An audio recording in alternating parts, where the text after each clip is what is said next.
So we're very lucky. We have Provincial Liberal leader Charles Milliard in the studio right now to join us. Thank you for coming in. Hello, Aaron. Happy to be here. Nice to see you again. So listen, a couple of polls out today. I want to start with that, and then we'll get to this whole trade deal debacle that we're in the middle of right now. Yep. You had a Gazette National Post poll that came out. That's actually good news for you because it shows that an overwhelming majority of Anglophones and Allophones support the Provincial Liberal Party. Now, I say good news for you. I think most people assumed that would be the case, but there were some people at the beginning said, hey, I don't know, the Liberals, I'm not so sure. The poll shows that's not the case. Now, you can sit back and look at that and go, okay, that's good news. I'm happy with that. Are you happy with that? I'm happy with that, but I'm not going to sit back because I think there's a lot of work to do in every region with all the communities in Quebec. But was it a good news? Yes, it was, and I think it's a testimony in a way that the Liberal Party of Quebec has been the party that tries to speak to all Quebecers and to unite all of us together. And I think the numbers are showing that. It's fair to say you're not surprised, even though some people question whether you do as well as you did. You're not surprised. You thought that would be the case. Well, I thought it would be the case, but again, it can always be higher. Okay. So that's why we're going to work on gaining people's trust. The other poll that's out today is not as good for you. This is the Leger poll, which shows the PQ 30%, and now you're in a tie with the CAQ, both at 23%. They're up 3% from the last poll. You're down 1%. And interesting as well, the Conservatives are up 3%. Eric Duhem seeing his numbers go up as well. So that, of course, begs the question, you should be gaining momentum here. Even the PQ stalling pretty much at 30 or 31%. Why are you not gaining momentum? I mean, I know the answer to the question. That's because you're not gaining with popularity with Francophones. Right. Well, obviously, I'm looking for better numbers, and I think the only poll that I want to win is the one on October 5th. That being said, It's not as good news as I wished, obviously, and I think this poll has also bad news for Québec solidaire, but also for the Parti québécois, because they've changed their strategy last week, saying they would do a referendum after 2029, whatever, and the polls are showing that nothing is moving in their direction. So I think it's telling. Again, I'm going to need more people trusting us to form a government. So that's why, campaign matters, and I can't wait to be on the campaign trail.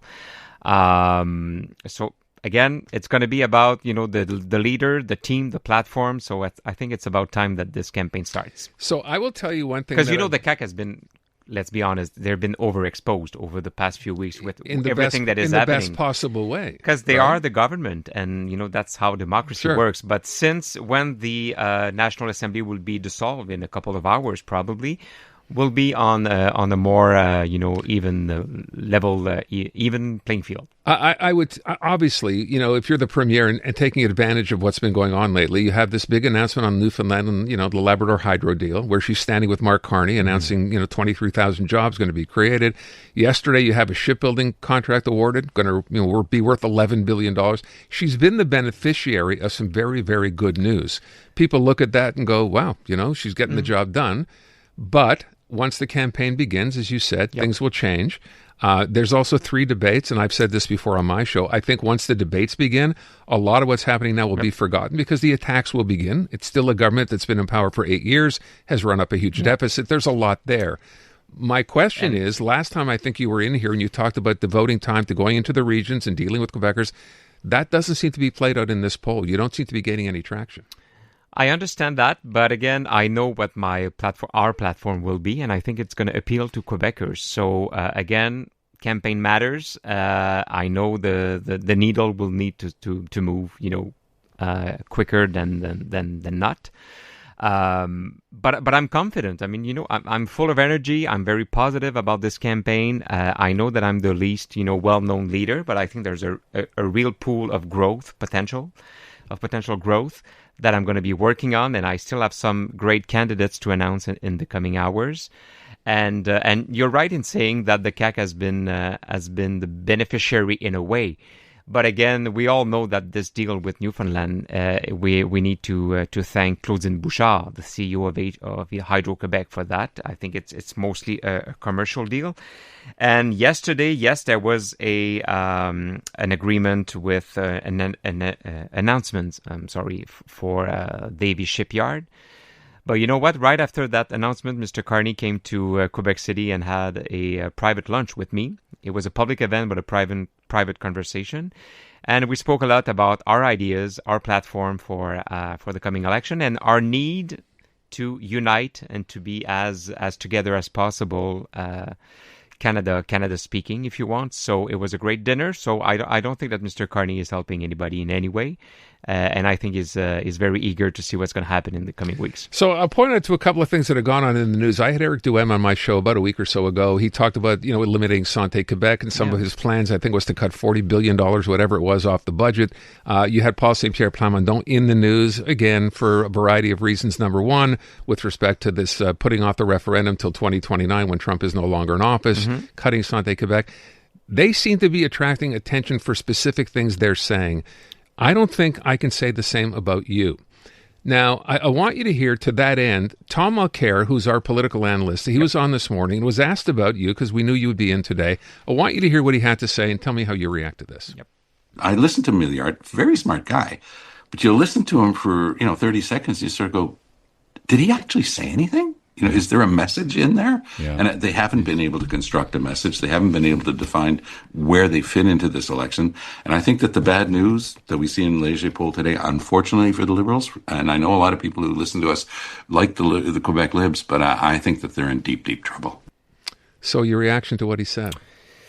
Well, again, doing politics is being open to critics and advice. So I take Tom's advice on that. But I think that proposing, a public platform of telehealth, I think that convening États généraux sur l'éducation, I think that the announcement that we made last Friday in Lévis of having this, Quebec as a client, to be a better client for our SMEs, for example, by abolishing the lowest bidder rule. And by making sure that Quebec government is actually paying its clients, the suppliers, the SMEs of Quebec within 30 days, are concrete, announcements that would help the Quebec's economy. And this morning we were also in a press conference announcing key measures to help our SMEs during this trade wars. Again, I want to be judged once all the platform is released, and again, I know what I'm going to be proposing, and I think it's going to be talking to Quebecers. So you've made a lot of announcements. You just detailed them right now, but I don't think if you asked anyone, they could, you know what they are. But I think the average Quebecer out there maybe doesn't fully understand what any of them are or mean.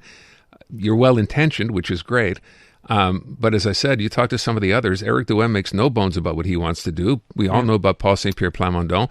Can you point to one particular thing that you could say now that's part of an economic platform that someone listening will go, you know what, that makes sense to me? Well, I think that helping our SMEs right now during this trade war is something that is quite important, and I don't think that the CAQ has done enough in the past 8 years. So what we announced this morning to actually save jobs, I think that close to 20,000 jobs are in jeopardy right now with this trade war. So we announced this morning that we want to do a temporary waiver on the health service fund that SMEs are actually paying. And we want to have 25% of the aid that is proposed by the actual government to be non-repayable. So this will bring more liquidity into our entrepreneurs' pockets. So I think that's something that is actually telling. So if it's not clear enough, well, challenge accepted. And I think politics is about repeating a message. But I'm not going to do spectacular announcements like abolishing Santé Québec or promising to cut $47 billion because it doesn't make any sense. So that's not the style of politicians that I am. Abolishing Santé Québec doesn't make sense? It doesn't make sense, Why? Especially because we need to improve the access to healthcare professional. We don't need to go into another psychodrama of changing the organograms. Can't we do that, to your point? Can't we make healthcare more accessible without having all the bureaucracy surrounding it? Of course. I mean, I want to sit with Santé Québec if elected, and I'm going to be very specific about what my dashboard would be and how we can decentralize some elements. But I'm not going to go into changing again all the structures. We've been in that bad movie too many times. So I think that Parti Québécois is trying to get some attention by saying that. He's getting attention, but I don't think he's getting Quebec's interest. What about public servants? The fact that we have so many, the promises from the CAC to cut were broken because they actually hired more. Yep. I heard Eric Duhem talking about that. Is that something you would do? This is something that I will be announcing during the campaign. I think there's some rearrangements to do. I think that 20,000 is not realistic, to be honest. But I'll be proposing something during the campaign, along with our financial frame, cadre financier, that would make much more sense than what Mr. Duhem is proposing, who I ran into a couple blocks away earlier on today. So that's interesting. What did you say to each other? Other than we have a very good relationship. I mean, all the leaders have cordial relationships, and we had this meeting that Premier Fréchette convened last Saturday. Yeah. I mean, it's very cordial. I mean, we're opponents, not enemies. It's interesting. You talk about what you're going to do with respect to providing support for businesses who are going to be affected by what just happened with the trade or the lack of a trade agreement. When I saw Christine Fréchette sitting at that desk with Bernard Drinville, Eric Girard, Christopher Skeet, the first thing I thought of was, oh my God, this is the pandemic Mon Oncle Antoine style of what they're going to do, because it worked for him, right, during the pandemic. It worked for François Legault. Is this what you're expecting is going to happen? Because the government in Quebec, regardless of what you introduce, has already said they have measures in place, right? Well, is that what you talked about when you met? Well, I thought the same thing as you did, because I think they're going to try to instrumentalize this potential crisis. But I think that Quebecers are done with the CAQ. I think we've seen that movie so many times, changing opinions, changing programs depending on the polls. Are we really gonna give the keys to Quebec's economy to Bernard Drinville and Christine Fréchette for the next 4 years? I'm sure this is not going to happen. But we need to represent, and that's where I need to work with all my team. We need to represent the true change that Quebecers are looking for. Because if something is not changing, two things are not changing in the different polls in the past few weeks.